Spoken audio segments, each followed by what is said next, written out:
This is iRacing, the world's premier online racing game. iRacing puts you in the driver's seat to experience today's newest form of competitive motorsport, virtual racing, all from your home PC.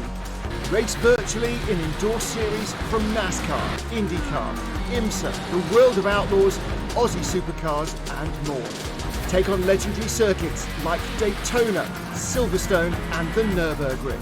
Join iRacing's global online racing community and get on track today at iRacing.com.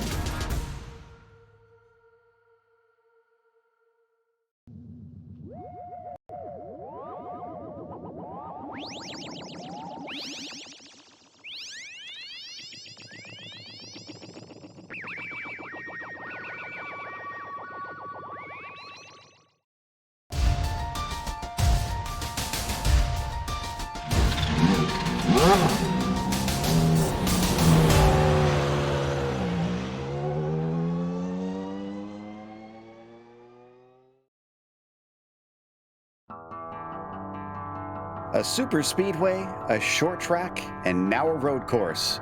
This pretty well sums up the variety of skill sets needed by NASCAR drivers today. And this schedule certainly throws our competitors into the deep end of the pool. Who will sink and who will swim tonight? We'll find out soon as we get ready to watch round 3 of the Outsider Racing League. And you'll see it all live here on the Global Sim Racing channel. Hi, I'm Joe Booth. This is Joey Tebben. Behind the scenes is our director, Zach Johnson, and he's using cameras provided by Dougie Beard. Circuit Gilles Villeneuve really has hosted NASCAR racing in the past, with the Xfinity Series making an appearance. Let's head to our track guide to see what it has on offer.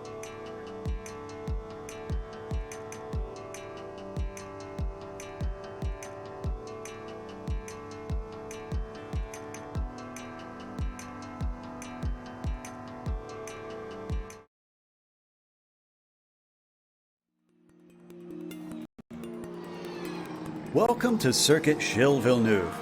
Host of the Canadian Grand Prix for over 40 years, this track's popularity among fans refuses to wane. Although it has gone through a few alterations in its history, the nature of its layout has remained pretty much the same. That nature, of course, is that its 14 turns are mostly chicanes, split up by long straights to add up to a 2.7-mile street course-like canyon of a track. These 4.3 kilometers are mainly made up of actual streets on the man-made Ile Notre Dame, though portions are specifically built for the racetrack. But whether or not fans consider it a true street course, the close barriers that line the majority of the track don't care what you think. Places like the exit of Turn 4 and Turn 9 frequently collect the greedy. But these pale in infamy to the notorious Wall of Champions. Named for its penchant to collect F1 World Champions, the corner itself is called Quebec. Regardless, it's a finicky and tight chicane with a critical corner exit, so drivers are tempted into edging the car as close as they dare to the concrete. Despite the numerous heavy braking zones, passing can be difficult at times for certain types of cars. Often, attrition or cut course penalties play a bigger part in who finishes where. While sports cars and NASCAR have both made stops here, this place is mainly known for its history with Formula One. Named after what is easily Canada's most popular driver in the International Open Wheel Series, this semi-temporary circuit looks like it's actually here to stay for a long, long time.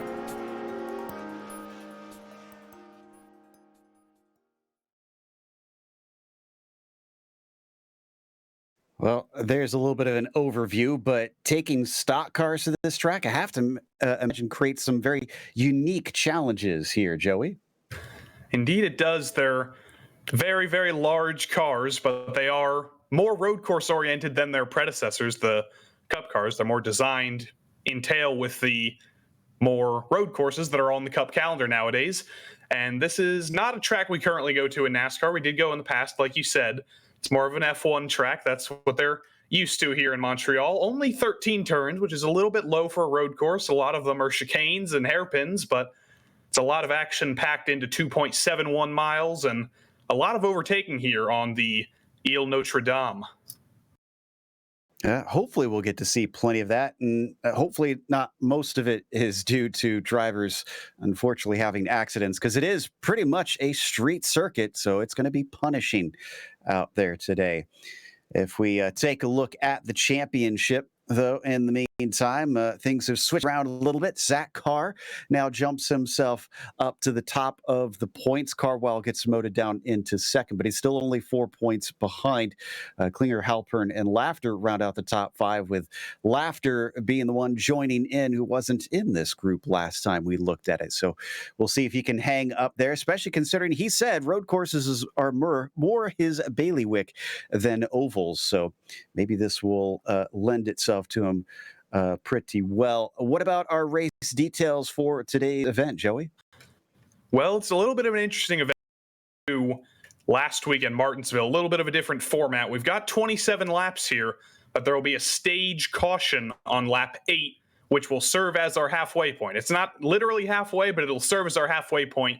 That's when halfway points will be given out, and we'll have a stage caution. We'll go under yellow. We'll re-rack everybody, and then we'll get going again after that. It's a fixed setup, so everybody's dealing with the same car, and they've got 3 tire sets across the whole tonight, so they can replace them, they can refuel. They'll have to do both of those with 70% fuel in the tank tonight, but there is no spare car. So if you're going to get repaired, you're going to have to do it the old-fashioned way, and hopefully there will be less of that than there was last week this week.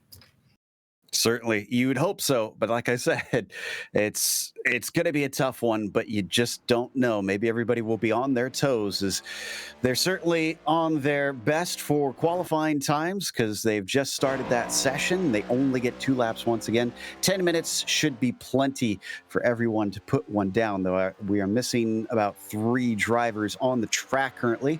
They've still got time to try and work their way out there, and I believe this is Chad Klinger getting ready to start his first flyer, and this will give us an idea of how these cars are going to be handling around here as he gets ready to break into the Senna S. Yeah, Chad Klinger half a second up on the field in practice, so clearly he's got some prowess here. He was very fast in Martinsville last week. Unfortunately didn't come away with a win after a little bit of misfortune, but he's using some of that expertise here as well. Hard braking, tight corners. The Lapingle hairpin is basically like Martinsville in 2 ways, so it helps him there. As he navigates through this series of chicanes. There's 1, there's 2, there's 3. They're all completely different. Got to be careful here. We saw a lot of people spinning on power in Martinsville. That corner we just went through right there is definitely a trouble spot. If you get on the power too early or even too late, you'll be very slow. But it looks like Chad's got this thing under control. Hop over the curb on the inside. He kind of missed the apex just a little bit, but not too bad. And oh, that was very loose. Very, very loose on exit. Good catch, though. He kept it out of the wall and kept it moving. Yeah, you know, with the corner exits being an issue, and wow, he's really shallow into Lapingle. But Chad does get it around the corner, and looks like he's able to get the throttle down as well. The lessons from last week, I have to imagine, will be that times 100 here today, especially preserving those rear tires coming out of those slow turns. Yeah, and they've only got 3 tire sets, and it's probably going to be a 2-stopper. That's what I've been hearing from some of the teams. So they will potentially get a chance to change tires twice. But other than that, you are going to need to keep these tires underneath you, not slide them too much. These cars do have quite a bit of horsepower compared to some other cars you might be racing here, sort of junior open wheel things. So there goes Chad Klinger to the top of 138.9. He's about 7/10 off where he was in practice, probably explained by that massive wiggle out of turn 8 and turn 9. So we'll see if he can bring it back together this time. Looks like Ben Laughter gets within about 1/10.5 of Klinger on that first lap. So front row start would certainly be valuable here today. And Takuna, Carwile, Miller, Calusa have all set lap times.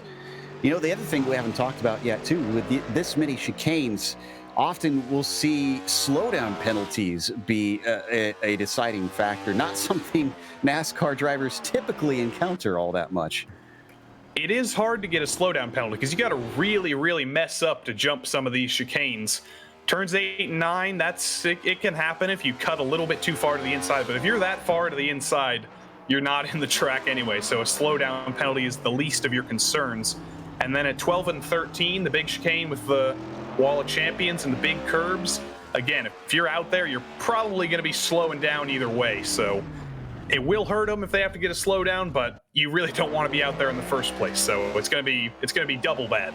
Speaking of slowing down, we just saw Klinger slow to a halt on the Casino Straight and abandon his second lap. So he better hope that that first one will be his best, as Ben Lafter is going to try and see if he can snatch that away.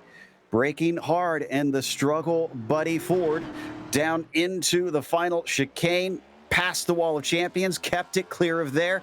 He's raced this place plenty of times in the Camel GT series, and he does not go quicker. He's down by about 2/10. But sometimes the outside of the front row is kind of where you want to be, because you can sweep around the outside of turn 2, which becomes the inside in around turn 1, which becomes the inside in turn 2 and turn 3. Corner numbers here are kind of complicated, but if Ben Lafter can get a good start on the outside, he might have a chance to sweep around the outside there. Calusa. Down the long back straight. Yeah, Bryce Calusa making moves through turn 2. That's not who's on screen right now. Calusa has gone P3. Indeed, it was quite close there, but not close enough. I saw Evan Adams have a problem as we switch to Clifton Cockrell, who still hasn't set a time. First one did not count. He must have had an off somewhere, and it's a 43.5 for him. So that'll put him into 8th. There's quite a bit of disparity I'm already seeing, even though it's not the largest of fields. From 1st to 10th place is already split by about 5 seconds. Yeah, it wasn't really that bad in practice. I think some drivers are just struggling to get a lap together under pressure here. So I think Zach Halpern's coming to the line now for his first lap. It's a 141.005. Puts him 8th at the moment. So he's right about there in the middle. But that is a second slower than he was in qualifying. I don't think the track has changed that much. I think drivers are just kind of struggling to get the most out of this on their 1 or 2 shots. Thankfully, it's not that drastic of temperatures on the track, so even though it's a little bit warm at 85 Fahrenheit, at least it's not boiling hot. But they will need to be careful. This is, believe, trying to figure out who that is. Casey Lakatos. Ah. A lot of pink cars in the field, so it is confusing. We have to kind of redetermine who everybody is, because everybody's changed their livery here. A lot of pink cars, I believe, for Breast Cancer Awareness Month in October, so Casey Lakatos joining in on that train, and he joins in with the wall as well. Quite literally. Glitches, unfortunately, and that really does end his qualifying. Let's see. Zach Carr is the only one out there, and he's already taken his 2 laps. Means even though we've got 2.5 minutes left to go, everybody is effectively done here in qualifying. Yes, the 50 is returning to the circuit. But with him having already started that second lap, this one unfortunately won't be counted for him. So 50 is done for the day. Actually, did he put his first one in? No, he didn't. Excuse me. Yeah. So he's gonna have another shot here. He's gonna run out the clock. He's got to keep this car alive on this warm-up lap, though. Will he have enough time though? Let's see, they're running about, like we said, about 138 to 145 lap times. No, he won't, because it's closed qualifying. He doesn't have the extra seconds. When the clock runs out, he's done. So this is just practice for him, which is good, because he didn't actually set a time in practice. Because there you go. He's got a practice. Slowdown penalty example right there. But like I was saying, he didn't set a time in practice. He kind of spun and crashed his way around a little bit. He's trying to still get under grips in this place. So he's going to use every second here to get it under control, figure out where turn 9 goes, maybe hit the apex and the hairpin a little bit closer, but he's got a little bit more time, and he's going to take every second of it. Now, if you're more used to oval racing here on iRacing and the cautions being thrown out, well, while they will have the stage caution, they have told the drivers they're not throwing the caution for this unless they get a track blockage. Fingers crossed that that isn't the case here today. And it is possible. It is something that we've seen a couple of times here on the Global Sim Racing channel at this track, and a variety of skills of different drivers. So this is not something that's just down to a lack of ability in the drivers. Sometimes things just mess up in the wrong place at the wrong time. And we wouldn't like to see that here today. We want to see things be smooth at the start, as Lakatos once again spinning the tires as he accelerates out of that last lap. But I believe with everybody having a time down, we have the ability to go through our starting grid here today. So why don't we take a look at how that has shaped up. And Chad Klinger will be the one to start it on the pole with Ben Laughter in P2. It is Zach Carr starting from third today with Bryce Calusa on the outside of the second row. Jeremy Miller will start from fifth as Ryan Carwile, who is second in the championship, will start from sixth here on the grid. Finian DeCuna will be seventh, Zach Halpern in eighth. Then it is Matthew Close on the inside of row 5 and Clifton Cockrell outside of him. And then in 11th, as they call him in French Canada, Evan Adams, ahead of 7 cars, which is remarkable because he was only ahead of 1 in practice. So he might be a little bit uncomfortable up in the middle of the field tonight. Joshua Collins, P12, and his fellow Joshua Banks in 13th. Casey Lacatas didn't get a time down. Jonathan Hernandez, Tim Downey Jr., and Ray Massey also did not get a time down. So they will all be starting in a nice little group shotgun on the field. Indeed, we're waiting for just about 4 of the drivers to line up on the grid here, and then the pace car will lead them out. Just a small portion of a pace lap as they start on the Casino Straight, and they will have to try and work their way through the Quebec chicane. It's the final chicane here on the circuit. Oftentimes we'll see series just go to a single file start because of that. We'll see what these guys do. We still don't have Halpern, Cockrell, Hernandez, and Tim Downey Jr. I'm wondering if some of them electing to start from pit lane, which is a valid strategy at a track as difficult as this, Joey. It is, but I don't see them starting from the pit lane because they have a decent starting spot. Zach Halpern does especially. P8, that's in the top half of the field. So do you want to give up those 9 spots to start in the pits? The answer is no, because he just showed up. So he will be starting 8th. And Downey's out there too, I think. Thought I saw him pop out there. Yes, looks like we should be good to go and should have the pace car peel away. There it goes. As Chad Klinger now gets to try and see how good of a rolling start he can get here on a road course. Will we get all 17 drivers to the finish here today? Who is going to manage to win round 3? Will it be 3 for 3 of different winners here? And you can see a little bit of a blinking in the back. I think that might be Tim Downey Jr. that we saw, unfortunately, having some connection problems. Hopefully that starts to clear up. Looks like they're going to try to go through here side by side. Everybody's nice and calm, getting them stacked up as they come out of the chicane. Klinger has control, and he takes off. Green flag is out for the 09, and it's a very good jump down towards the center chicane. And it looks like Laughter's going to go deep on the brakes, though. Brave there. He gains some time, is not able to get side by side. Into third goes the 27. Behind them, in a corner that often sees wrecks in the first corner, everybody's through. Ben Laughter must have a second brake in that car because I could not see him slowing down before hitting the back of Chad Klinger at turn 1, and somehow he pulled it off. He wasn't able to be alongside to sweep around the outside, but he made up all that ground he lost with a little bit of a fantastic start from Chad Klinger, a little bit of a slow start from Ben. But he's made up that ground, and luckily, like you said, everybody's still around. They're running single file, but everybody is alive. So far, so good, but we are not done with the first lap yet as Chad Klinger breaks into 8 and 9 as Laughter not able to try and close down this time. Maybe now that Klinger's gotten used to things, he's pushing the limits that little bit more into Lapingo. Anybody willing to make a dive on this first lap? I'm not seeing anybody showing their nose quite yet. And yeah, it's going to say single file. Somebody, though, spins it out on the exit, and someone barreling through. I think that's the 76. Joshua Collins, that was, I don't know what that was. It looked like a guided missile coming into the middle of the hairpin, rather. I don't know. I think he might have clipped the grass on entry, but wow, that was full speed straight into the side of, I don't know who that was. It might have been Evan Adams who got kamikazed there.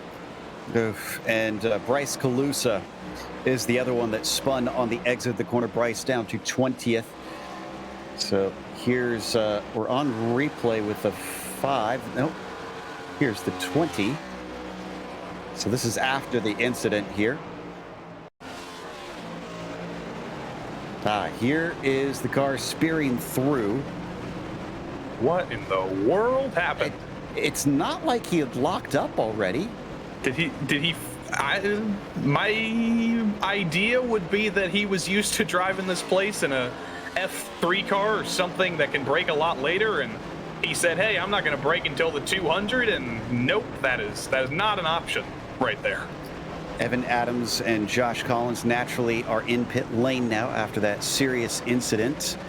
Ooh, had a little half spin from Jonathan Hernandez. He's going to lose a couple spots and fall down to 13th as we gave one more look at the replay.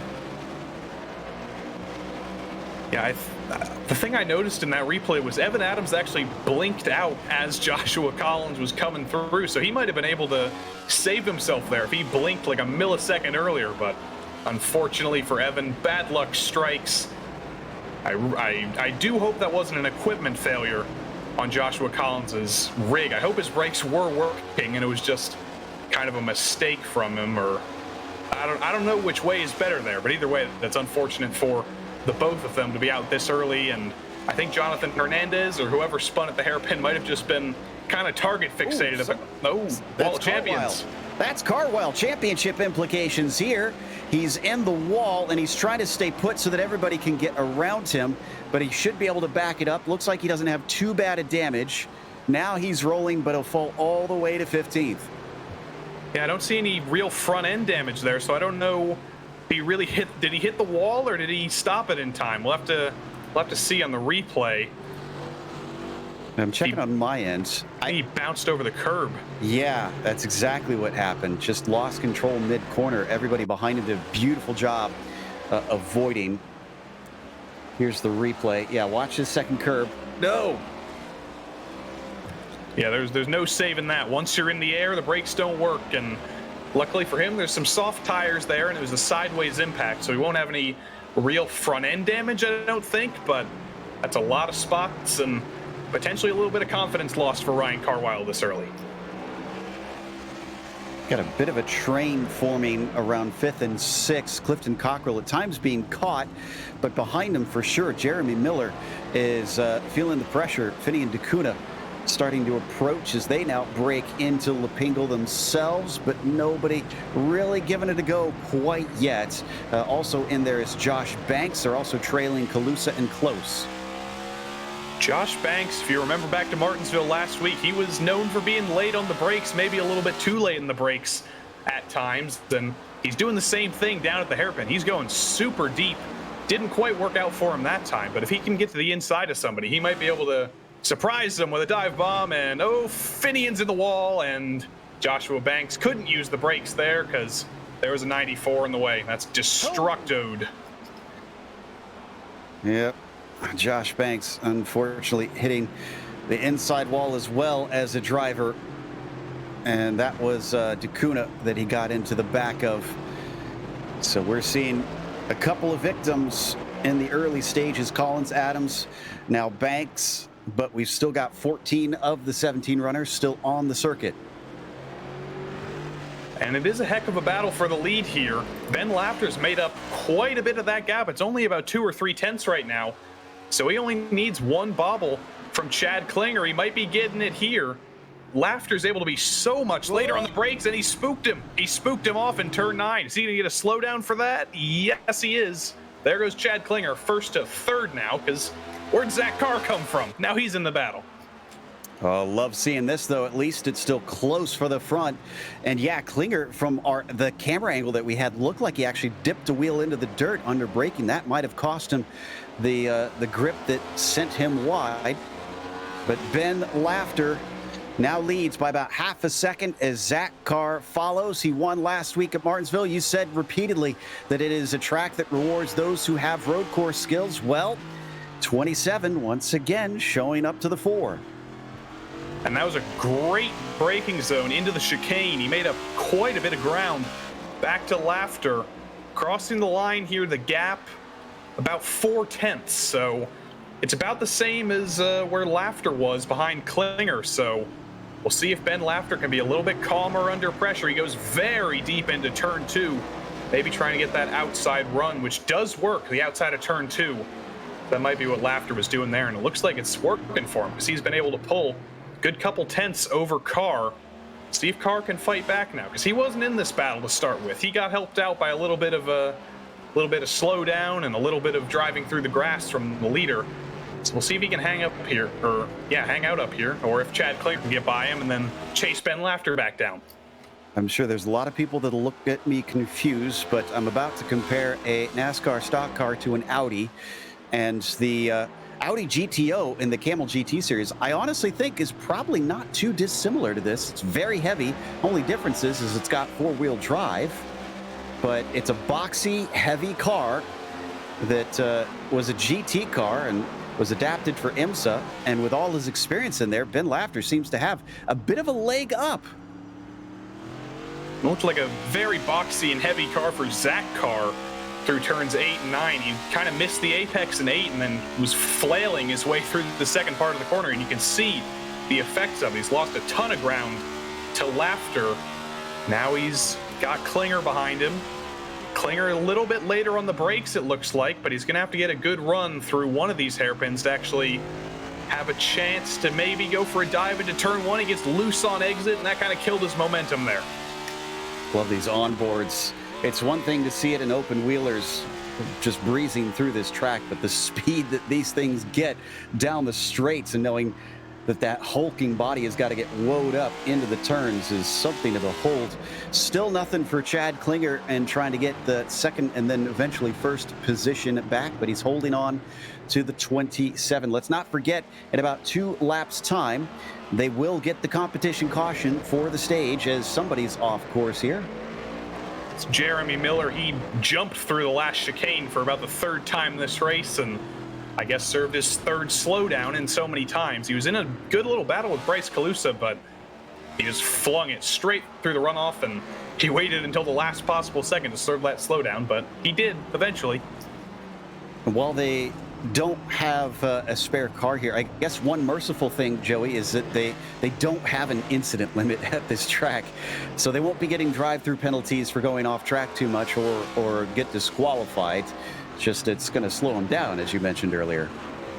Yeah, and remember, there is still the 3 strikes rule. So if you hit somebody 3 times, or if you hit anybody 3 times, if you cause 3 incidents, you're out. But it doesn't look like that's going to happen with anybody just yet. Maybe Joshua Collins if he gets back out there, but unfortunately, it looks like he's been disconnected with internet problems, so he might not be back in at all. Evans is still trying to get out there. Josh Banks has returned to the track, so there are a couple that look like they could rack up a few more incident points. Hopefully not. Crossing fingers that isn't the case as we watch here down into the breaking of the Wall of Champions. Zach Halpern there in front takes a lot of curb. Catches the slide before he hits the wall, but he lost some time to Clifton Cockrell, who sees him get bigger in his windshield. Yeah, Cockrell was a little bit, or Halpern was a little bit lonely, I was saying, a couple laps ago, but Cockrell has made up quite a bit of ground. He's making up this gap. He's all over the back of Halpern now, so Halpern can't afford another mistake, because one mistake here, one trip through the grass, as we've seen, is a position loss. So he's got to stay in line here, don't take too much curb, don't hit the wall, and he's only got to hang on for one more lap, and he'll have this 4th place and those 4th place points. I kind of expect Clifton Cockrell to start gaining some spots as this race goes on, because the first series that I remember seeing him in was a series that was strictly stock cars on road courses. So they did the trucks as well from time to time. The 28 has got experience doing this. Now, I'm not sure if it's been a while since he's done that, but he always tended to fare at least decently over in that series. Yeah, and he was super late on the brakes into 8, so he's clearly got that prowess still. Is he going to send a dive down to the hairpin? Yes, he is. Halpern's going to leave him room. He's going to be nice, but the outside line wins out. And Zach Halpern is able to stay up ahead, but he knows Cockrell's there. I don't think he's close enough to get enough of a slipstream here down the rowing lake. And as they approach the braking for that last chicane, yeah, both of them slowing up without anybody trying to go side by side. Lafter just overtook turn 1, the leader. Oh, and so did the car of Klinger, so it's going to go to Carr. So Carr slips into first as both of his rivals mess up the first turn at the same time. Yeah, if we could see a replay of that, Carr was all over the back of Laughter. He had a great exit out of the chicane, and I guess he just spooked Laughter. Nobody's too good for it, and he just completely outbraked himself. Didn't hit anything, but he had to take a trip through the gravel, and miraculously, Zach Carr's back into the lead. By about 2.5 seconds as well. There you see. Now, interesting approaches between the two of them. The 64 went through the grass, and there you see the 09 just completely took the paved runoff where there's a little entry road that you can return with. He did give the time back, but did probably a little bit less damage to the splitter on the nose of that car. I don't know if Laughter will really have any damage from going through there. We'll have to see if he maybe comes in to get some of that fixed. Well, he will come in this stage caution. We'll see if he has to get any damage fixed.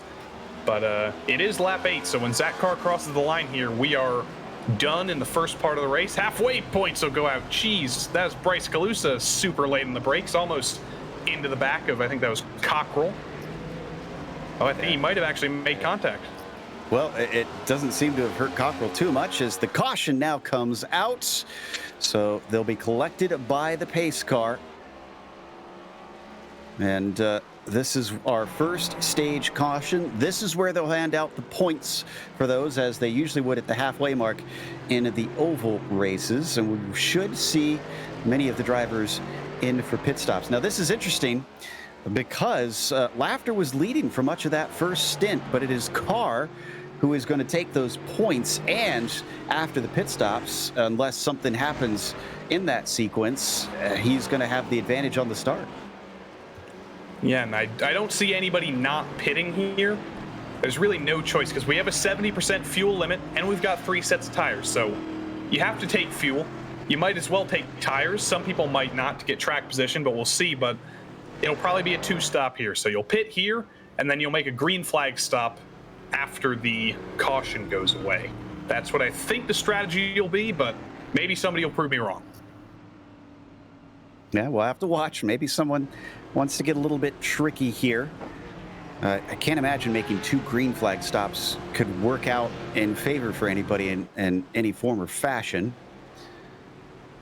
So, and again, it is 4 total sets of tires that they have out there. So they can actually split this up and take an extra set if they want to stop another time, is along with the one here and the one expected we believe will happen in the final third of the race. We watch them try to actually catch that Porsche pace car. A little bit better grip, it seems, coming off Lapingo than these stock cars. Yeah, it is. It's pretty good because these cars are designed to race on road courses. That's kind of the thing about the next gen. They're designed to race on ovals, but they're also specified to be better on road courses as well. So I guess we're seeing some of that road course prowess, and we're not seeing the spins that we saw at Martinsville either. So clearly some of these drivers have figured out low speed acceleration, and everybody pointing in a straight line who's still in the race, luckily. Yeah, there's 14 of those still racing. Hernandez, Adams, and Collins are out. Josh Banks is the last of those on the track, and he is the only one lap down, as you can see them all now coming down into pit lane. And we get the siren going off as they trundle towards their pit stalls. Josh Banks going to take a bit to catch up to them, so he might not get to his pit stall until everybody else is already done. So there you can see way in the background the tiny little white car trying to play catch up here. A late pit stall here, as it does in many tracks, helps because the cone is like 2 feet ahead of you, so you can pretty much just go balls to the wall, accelerate straight out. So we'll see if that helps Klinger being the first one in line.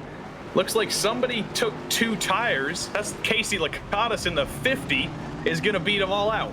What in the world? I don't think he took any tires. I'm not seeing him having stopped in the box. I think he missed his pit stall.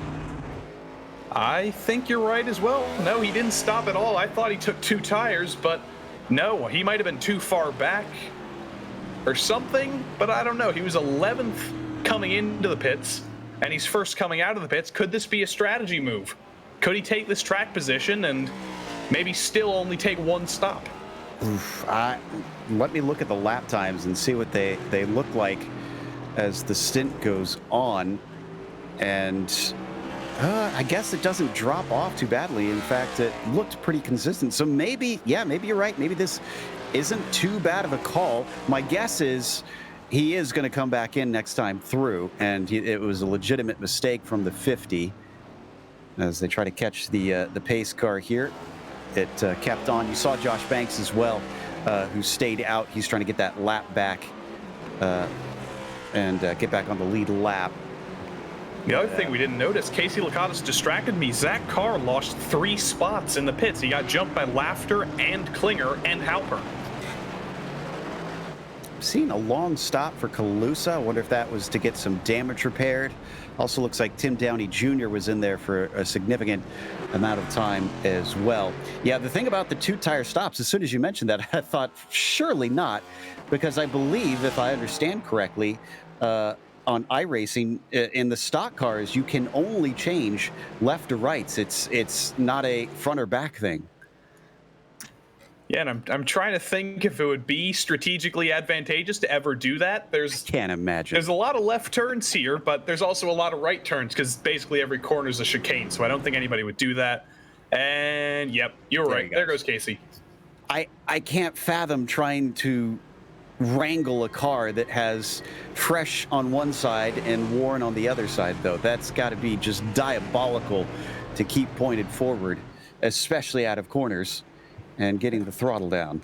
It's iRacing. Somebody's probably done it.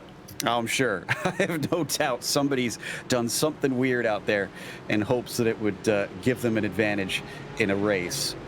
And do we have lights off this time? Yes, we do. So Zach Carr's got all of his work to do again because he's in 4th now. He had the lead. Ben Lafter's been repaid after his mistake. He's been put back into the lead. He's got Chad Klinger behind him again.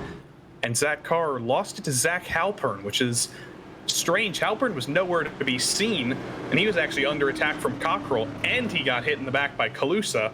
So he's been through the ringer here, and somehow he's come out of all of it in 3rd after the caution.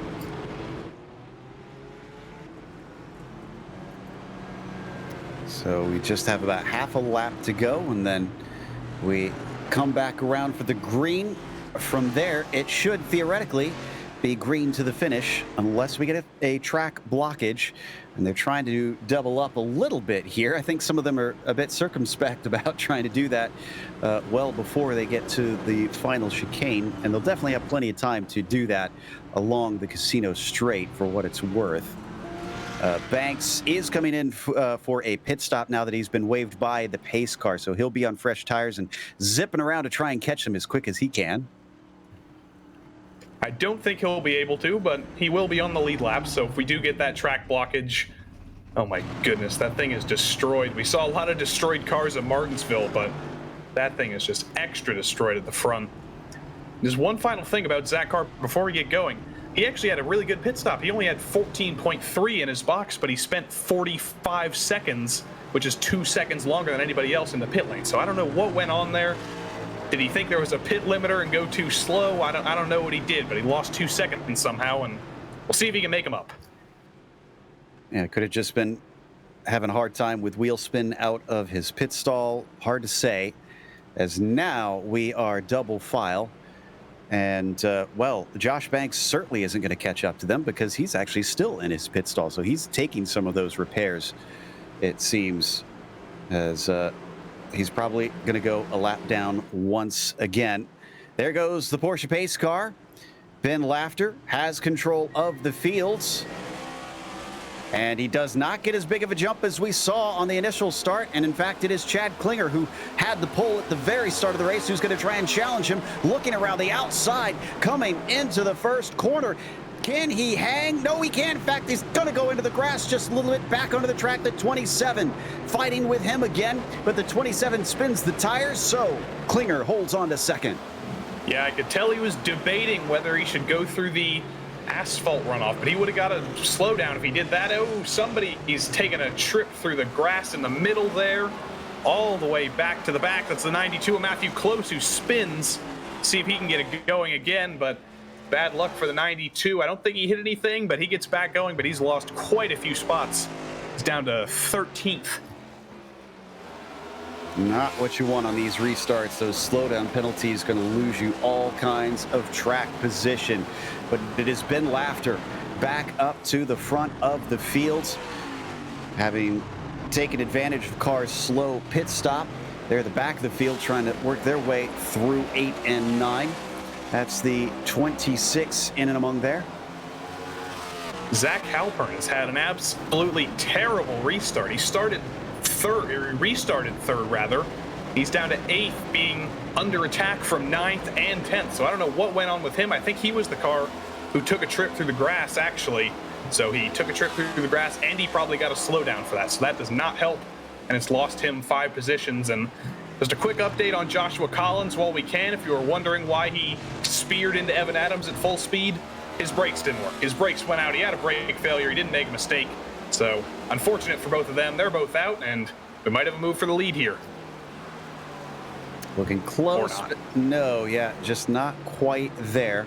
I was watching Tim Downey Jr., who was getting near Carwile as well, but he had to back out of that one. These top two split by only 0.2 of a second. Carr falling back to about 0.9 of a second behind them. And Chad Klinger clearly wants that top spot back. He began this thing in that position from the pole, and he'd like the clear air to make life that much easier. I gotta say, for a little bit of a shorter field tonight than what we had last week, we're still being shown to one of the great lead battles I've seen in a while. It's a 3-way battle here, maybe a 2-way battle for the moment, while Zach Carr kind of sits back. Ooh, that was a great turn 8 and 9 for Ben Lafter. Chad Klinger not able to stick to the back of him, unfortunately, there. We'll see how they compare on the brakes here into the hairpin. Maybe a little bit later from Klinger. Carr still there. But yeah, they're all kind of in lockstep here. Nobody's really making up any ground, unfortunately.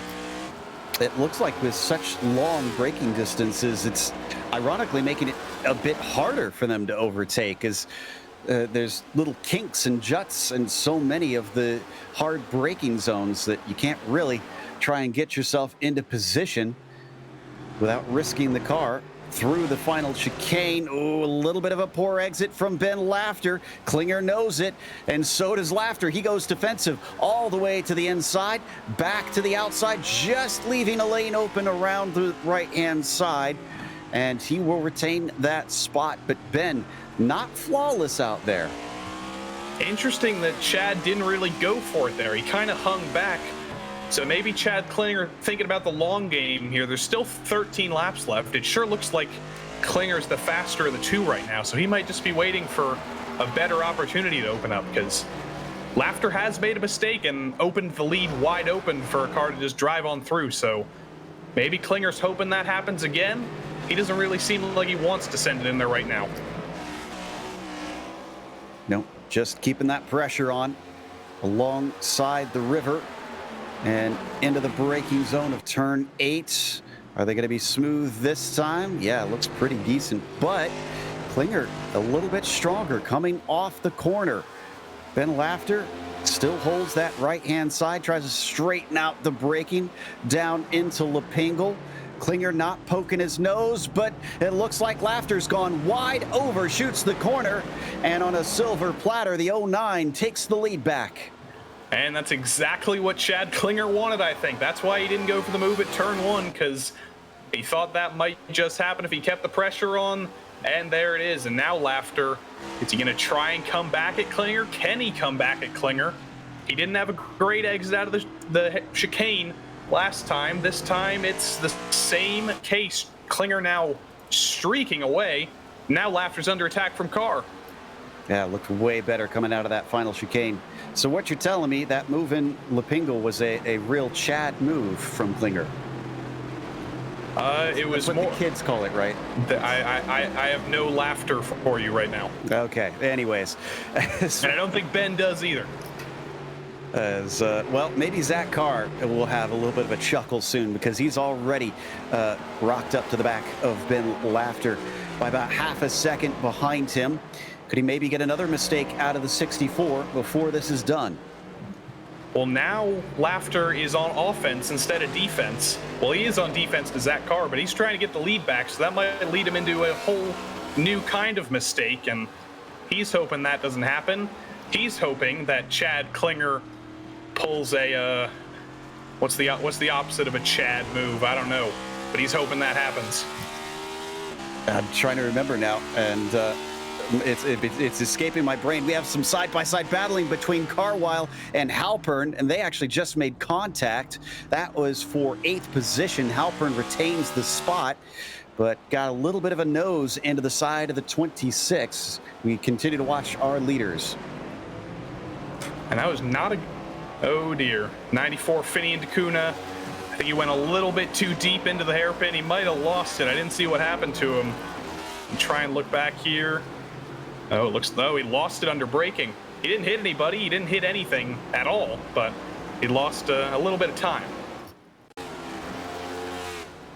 Hey, we're going to watch it one more time on the replay. Locks the rears, I think, and then didn't hit the wall, which is good. Didn't even get into the gravel either, but a little bit of time lost, no positions lost, and look at him. He's back out there. No harm, no foul. Well, I can tell you from a quick Google search that the female counterpart is a Stacy.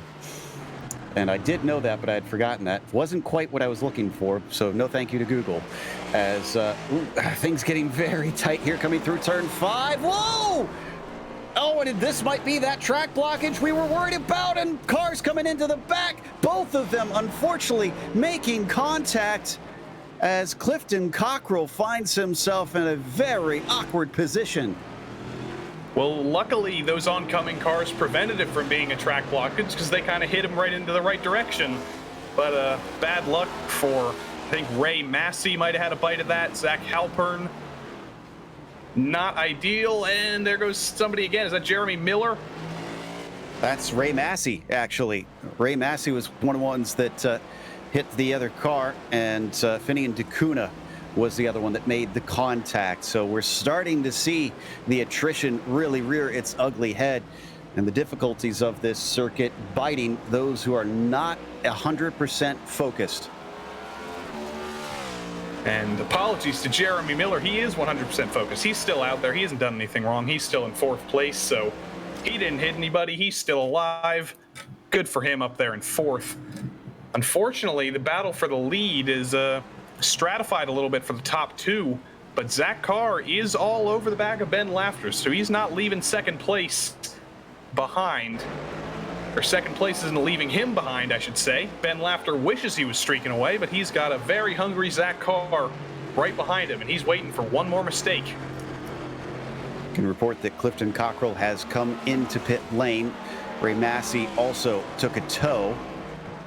So this will promote guys like Lakatos up to a top 10 here, which will still be valuable points in that championship. Look at Carr really making sure that Ben Laughter has to keep an eye on the mirrors as he tries to drive forward.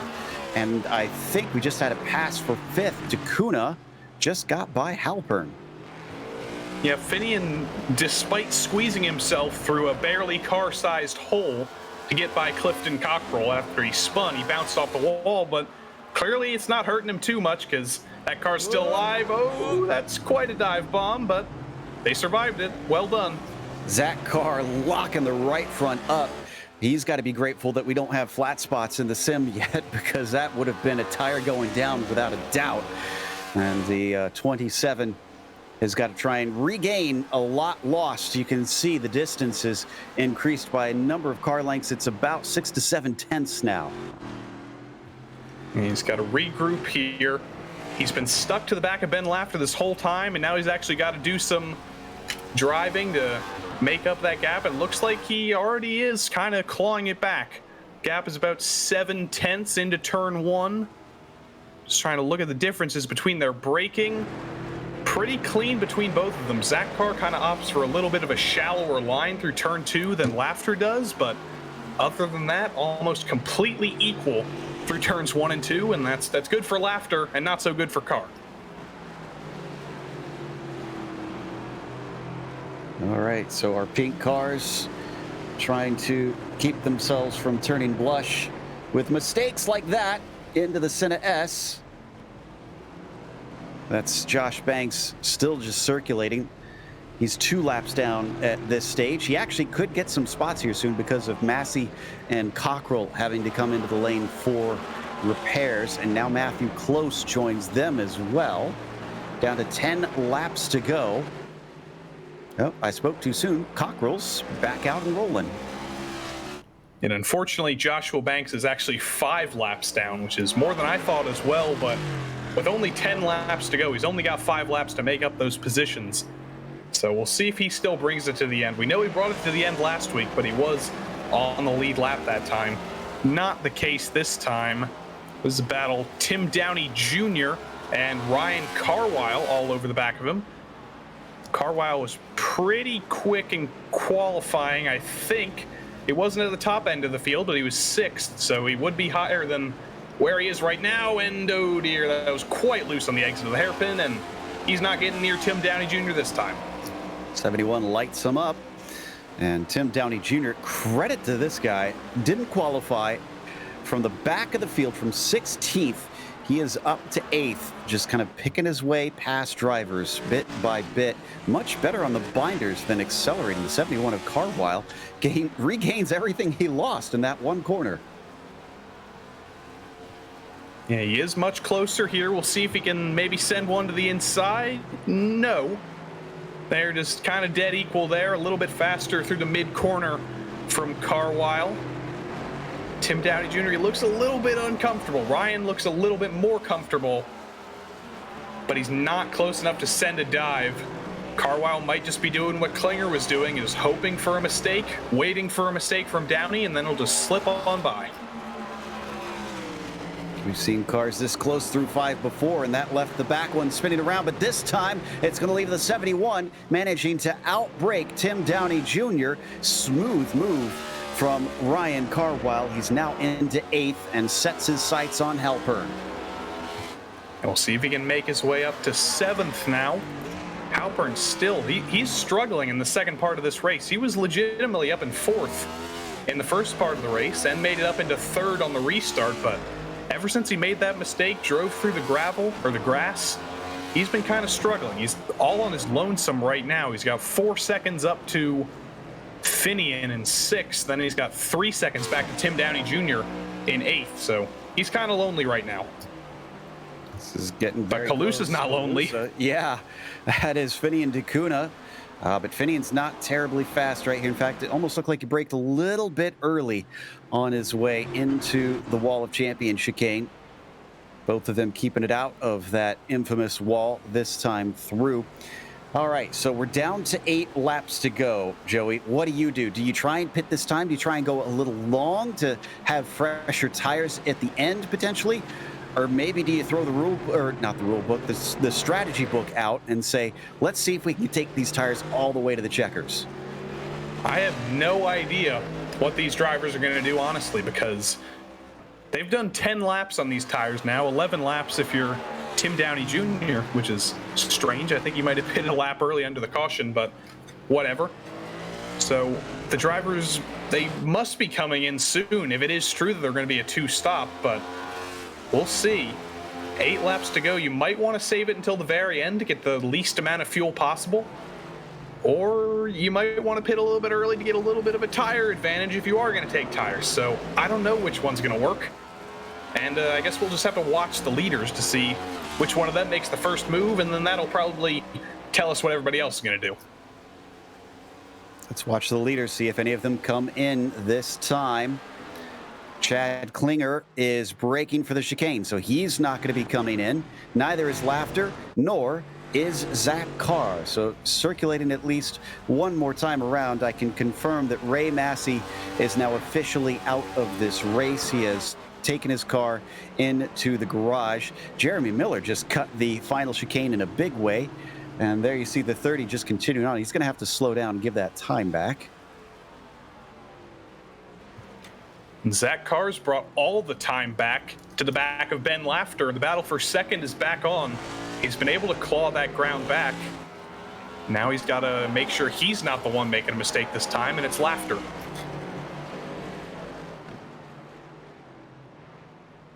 See 10 cars left on the lead lap. Lakatos is the last among them, but Cockrell is the only one lap down. He's in 11th. Josh Banks, I think, within the next lap. Yep, he just passed Ray Massey. So Banks did get at least one position out of that. He's up to 13th. Matthew Close is still in pit lane. And next time by, he should be able to overtake Matthew Close as well. So Josh Banks' determination is actually paying off. It is. It's just like Finian did last week. Every point matters. Every position matters. And you might as well just keep driving because you never know how many more positions you could get. Don't give up that early.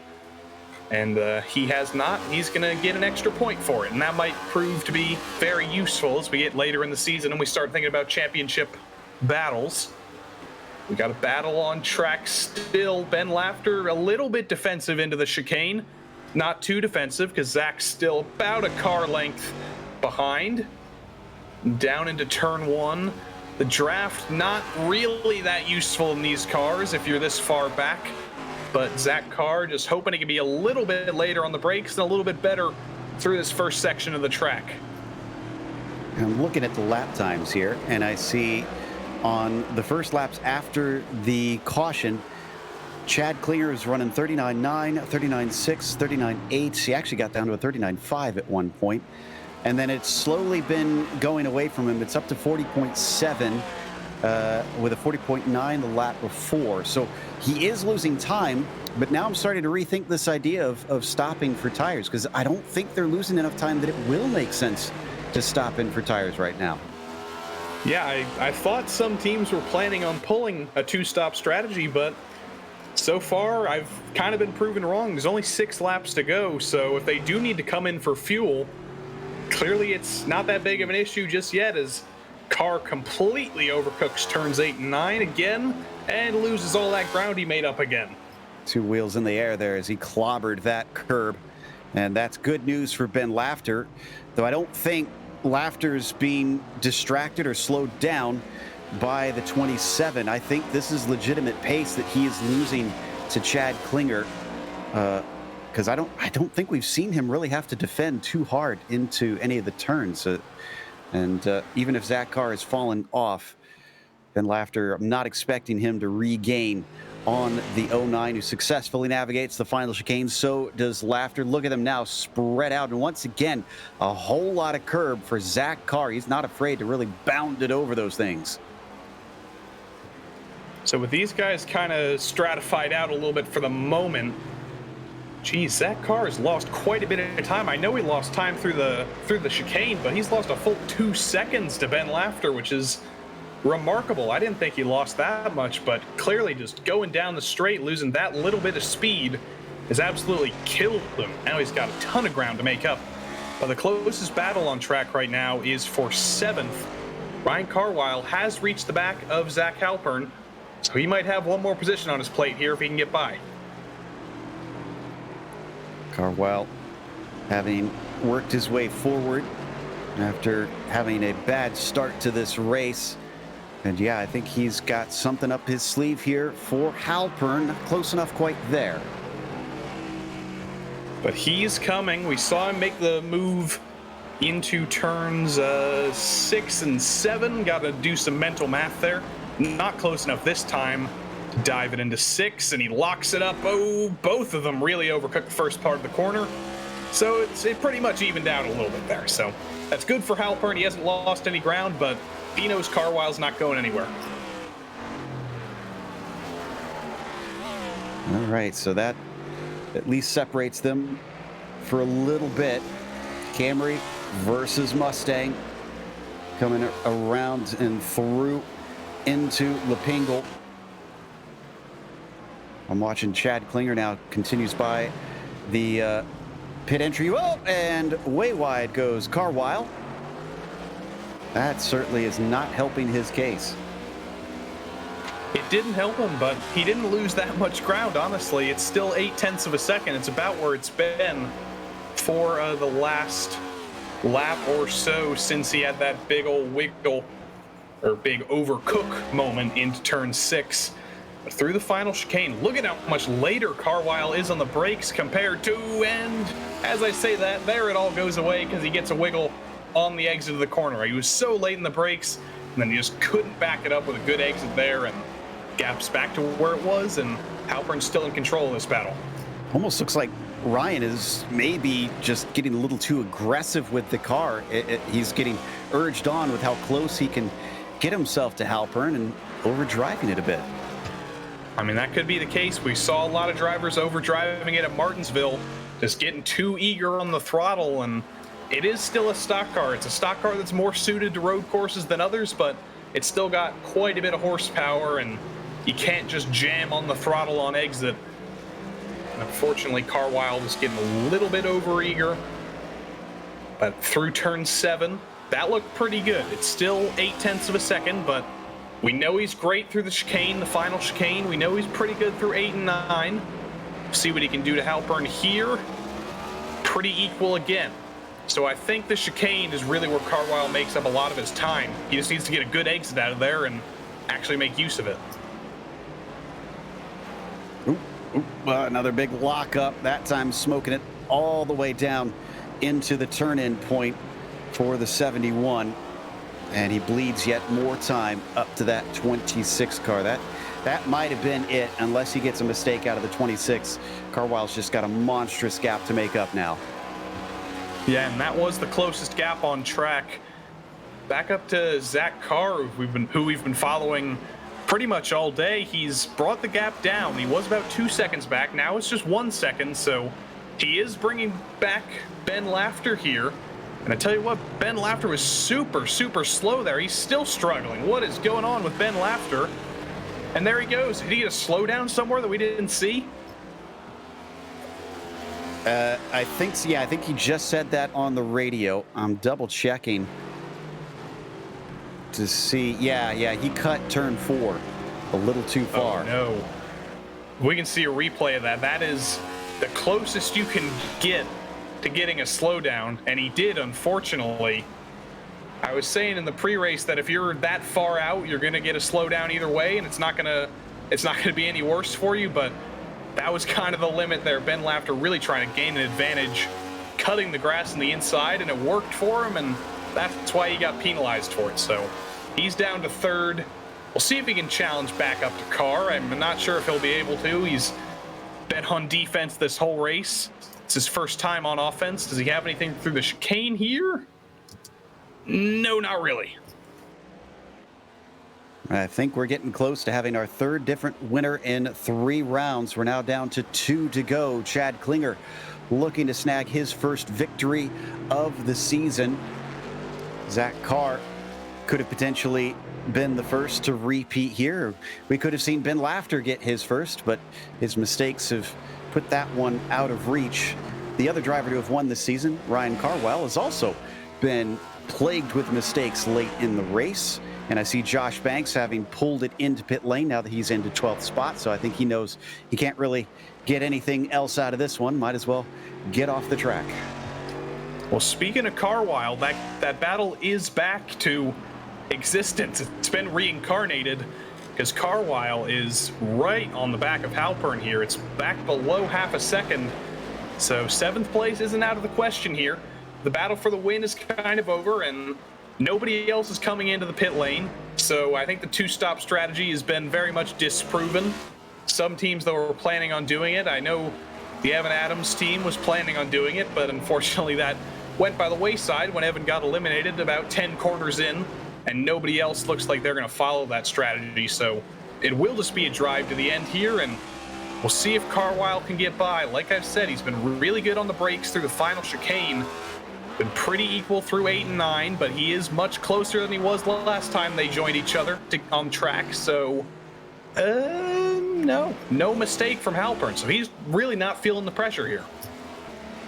But Carwile's the one that's cracked multiple times, and the last time he got this close, this is where he's locked it up a few times already. This time much smoother. Will this help out the 71 as he tries to accelerate off the hairpin? In the meantime, the 09, we just saw him take the white flag. 1 more to go. And it's going to be pretty self-explanatory, pretty easy for Chad Klinger if he can bring it home here. He's got 3.5 seconds back to Zach Carr, so he doesn't have to worry about anything.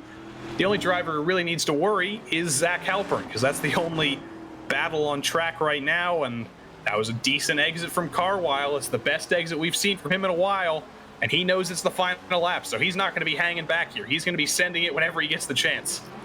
Doesn't look like he's quite close enough here into the first chicane. Both of them bounding over the curbs. Just one last lap to try and get this one done. And it does seem like the 26 is pushing the car, as we saw the tail waggle a little bit coming out of that opening chicane. Pretty equal exit there. Through 3 and 4. Through turn 5, again, still equal. But can Carwile use that late braking that he used to his advantage in the last chicane? Not here. Still about half a second. He's tantalizingly close, but he really needs a mistake from Halpern to get close enough, I think. Meanwhile, we got to go to Chad Klinger as he comes through the last chicane for the last time in this race. It's not a big margin, but it certainly shows he's got the pace today as he takes victory at Montreal. Behind him, Carr had a slow exit. Here comes Ben Lafter. Can he get him? No! Whoa! 1/10 of a second between them at the line. Carr nearly gave that one up. Did Carr have a slowdown or something? I don't. Or was he just playing with fire there? I don't think he got a slowdown. I'm looking at him through the final chicane. Oh, he did? Yeah, he completely locked it up. There's no reason to do that. He wasn't under pressure at all, but he got a slowdown, and I wonder if he served it before the line. Is he going to get a penalty for it after the flag? If he will, we'll see it as soon as the last car crosses. Meanwhile, Halpern did beat out Carwile. Lakatos is the last one to cross, by the way. But yeah, Zach Carr just eked through, and he even got on the radio afterwards and said, "I had an oopsie," which is putting it mildly. Yeah, but that's the kind of thing that can happen if you get complacent. You say you got 3 seconds back to the car behind you, and you make a mistake, even though you're in control of your position. And that's what Zach Carr did. Luckily, didn't have dire consequences. He didn't lose any positions from it, but I think that was a lot more stressful than he would have wanted it to be. Well, the 09 will get to celebrate here today. I'm watching. We just had Lakatos cross the line, so now we'll see what is going to happen on that penalty. And weaving in celebration, Chad Klinger just joyous at being able to take this win. That's going to take us to a break here on the Global Sim Racing channel. We'll come back with the unofficial results as well as driver interviews, so stick around. This is iRacing, the world's premier online racing game. iRacing puts you in the driver's seat to experience today's newest form of competitive motorsport, virtual racing, all from your home PC. Race virtually in indoor series from NASCAR, IndyCar, IMSA, the World of Outlaws, Aussie Supercars and more. Take on legendary circuits like Daytona, Silverstone and the Nürburgring. Join iRacing's global online racing community and get on track today at iRacing.com.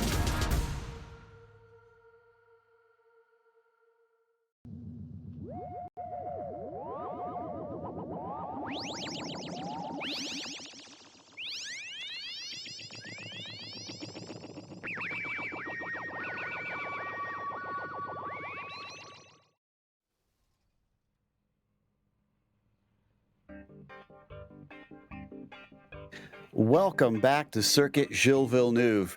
The third round of the Outsider Racing League went to Chad Klinger, making it 3 winners in 3 races, as Zach Carr followed him home by about 4 seconds back. It would have been closer, but Zach had a slowdown penalty at the very end. He did serve it, and so he will not be penalized post-race. Ben Lafter got awful close, within under 1/10 of a second, to be able to steal that second place from him, but he settled for P3. Jeremy Miller was 4th as Bryce Calusa finished finished P5. DeCuna was 6 as Zach Halpern finished in 7th. Then you've got Ryan Carwile, P8. Tim Downey Jr. in 9th. Last car on the lead lap was Casey Lakatos in 10th. And then the cars that unfortunately finished more than one lap down. Clifton Cockrell had a little bit of an incident, spun across the track. He's in 11th. Joshua Banks did make up that one spot, so he's our Phoenix for the day in 12th. Matthew Close was 13th. Ray Massey, 14th. Jonathan Hernandez out early in 15th. And Evan Adams and Joshua Collins, you saw what happened to them lap one. Unfortunate for them, and that'll round out 17 cars in the field tonight. And the first of those 17 cars was Chad Klinger, who started it from pole but didn't lead the entire way. Had to kind of fight back a little bit. Others making mistakes certainly helped along the way. But Chad, what's your take on how the race went? Are you happy with it? Is it mixed emotions since it wasn't mistake-free, or is it just joy that you managed to snag the win? It's really much just joy. Like, it's a really fun racetrack if you know how to drive it correctly. It's really tough in some areas as well, but it was really fun overall. Good win. First win in ORL, and more to come, I hope. Yeah, this is going to help you in that championship hunt. The car did finish right behind you, so I don't think you'll be able to jump up to the top spot in the points. Even still, you become the third different winner in 3 rounds. Can you be the first potentially next week to repeat, do you think? It's a good possibility. There's always a chance. It's a really good group of guys that we're racing with, so it's really tough competition, but it's always on the table. I like that attitude. We head off to Phoenix. Do you consider that one particularly strong for yourself? I guess so. I have a couple wins back there in the old Cup car. Haven't really raced in the new one yet, but it's a home track for me. I live in Phoenix, so hopefully I can do us proud. No, crossing fingers for you. Congratulations. Anybody that helped make this one happen? I just want to thank you guys for broadcasting it. I want to thank all the admins from ORL, my parents, of course, but yeah, that's about it. That was Chad Klinger, our winner here in Montreal. And then I believe Joey has caught up with our second place finisher, Zach Carr, who just eked by into P2. Yeah, Zach, you kept it exciting in the final corner. What happened there? Just praying that he'd miss it and I'd have enough time made up to where I'd catch him. But, that's only happened in a perfect world for me. So as soon as I missed it, I was like, well, I still want second. And I knew if I let off instantly, then, Ben was going to get by me. So I tried to get as far down the straightaway as I could, then give it up last second. And it worked out perfectly for me. But, yeah. It did work out perfectly for you. It looks like it was 0.09 seconds, the gap between you at the line. So did you instantly know it worked out? Were you looking at your relative, or did it come as a surprise that you actually hung on? No, I kind of knew it was going to happen. I would have been more surprised if I lost second there. And in terms of the rest of the race, it was certainly exciting at the end, but you were a big mover. You did only make up one spot, I must say, but it certainly seemed like you made up quite a few more. You were making overtakes left and right, it seemed like, on Ben Laughter, on Zach Halpern. So it seemed like it was a good day for you. You especially comfortable here in terms of road courses? It's the first time I visited this track on the sim. I don't really run the next gen car that much myself either, so it's kind of a first for both. It's the first road course I've done in the car. So, I know the race, not where I wanted to qualify for the race. I didn't really expect the speed out of Chad and Ben there, but hey, they got their practice in, they're ready to go. So, I was just kind of hoping for the long run, the first run, to kind of get by them, and it exactly happened. They started wearing their stuff out, and I got by them at the last lap of the stage. And then the second run, when we came to pit road there, I'm not used to not having all the pit boxes and pit road be lively, so kind of missed my box and couldn't back up in time and lost more time. So, and I think they figured out the long run on the second run. So, just not quite where we needed it on that second run. Well, it was a win last week, a second this week. It's going to be looking pretty good for you in the championship standings, I believe. How are you feeling going into next week at Phoenix? Well, I'm not running for the championship this year. I'm running part-time.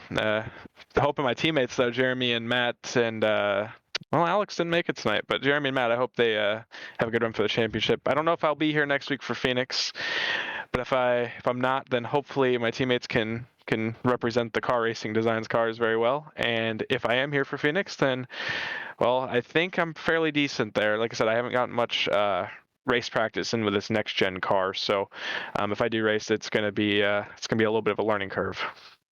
Well, before we kick you out of here for tonight, you have anyone else you want to thank for this second place tonight? Nah, just like I said, my teammates, Jeremy, Matt, and Alex, Brandon Bowers as well. Hasn't showed up for the last couple of weeks, but he's also on the team. You guys for broadcasting, and obviously league owner Brian and all of them for putting on the show. Yep, and we thank the ORL as well for putting this whole show on. Always exciting, and Zach Carr certainly a part of that tonight, but we've got one more driver for you on the podium. Again, Ben Laughter is with Joe. I'm curious what Ben's feelings are after that. Ben, nobody in those top three were mistake-free. You all kind of had your moments. You started in second, but you finished one position down. Still, it's a podium, so is this a positive, a negative? How you take it? It's a positive. Podium's a good thing, but I can't help but feel like I let it get away from me today. I could have won this race. Klinger's fast, but I think I could have held him back. And just he who make the fewest mistake wins the race today. Yeah, that couldn't ring truer out there. We saw it as well from the booth. But you've got some experience here in the Audi, and now you've got it in this car. So at least you have that one-to-one comparison. We were theorizing that it might be pretty similar to this car. Did it feel that way on a road course? Was it close enough for you? The only similarity I would say between this and the Audi GTO is that they both have miserable brakes, right? You have to, when you think you should be braking, you should really be braking about 100 yards earlier. So you've just got to really be careful on the brakes in both of them. This one's a little easier because you're not heel-toe downshifting. The Audi's harder to drive than this car, but they're both fun. They're both challenging. I like both these cars a lot, obviously. Well, for someone who said that ovals aren't quite as much your thing or your strength, you're going to be, you cracked into the top 5 after last round in the points, and obviously you're going to be going even higher up with this round. You going to change your tune after this? You feel like maybe you got something on the NASCAR side for you from here? Well, listen, I'm excited. We're 3 races in, and I think I finished 8th at Daytona and then 2 podiums. So I'm really happy with my performance so far this season. But it is time for the reality check. We're going to get to the ovals where I become a mid-pack boy and just do my best to finish top 10s. But I don't know. Maybe this car is a bit of an equalizer. I feel like I've clicked with it in a way that some of the guys haven't, and maybe I'll be better on the ovals than I'm giving myself credit for. Well, like you said, it'll be a real test, and we'll see if you pass that litmus test next week. Anybody you want to thank while we got you? Well, I want to thank specifically Chad and Zach. That was just good racing, clean racing, respectful racing. When we gave each other a little bit of grief when we all made mistakes, but it was a good pack to race in. I wish I'd finished at the pointy end of that trio, but that was a good group to race around today. That was Ben Laughter in the 64, finishing 3rd today out of Georgia here in Montreal. And that closes us up. But before we go, we also once again want to thank the Outsider Racing League for bringing us on for this season of coverage. It has been fun to watch. And we also want to thank the companies that provide the software and hardware for our broadcasts listed here on your screen. Additional thanks to June Lalonde, who provides our wonderful music. Check out our Bandcamp for more awesome work. And thanks to the team today, Joey, Zach, and Dougie. You can find more info about GSRC at globalsimracingchannel.com or through our social media listed on the screen. Check out our merchandise store at simracingmerch.com/GSRC. We keep a link in the description below. Don't forget to subscribe to our YouTube channel so you don't miss a moment, because as we said, in 1 week's time, it's off to Phoenix, Saturday, October 9th at 9:50 p.m. Eastern.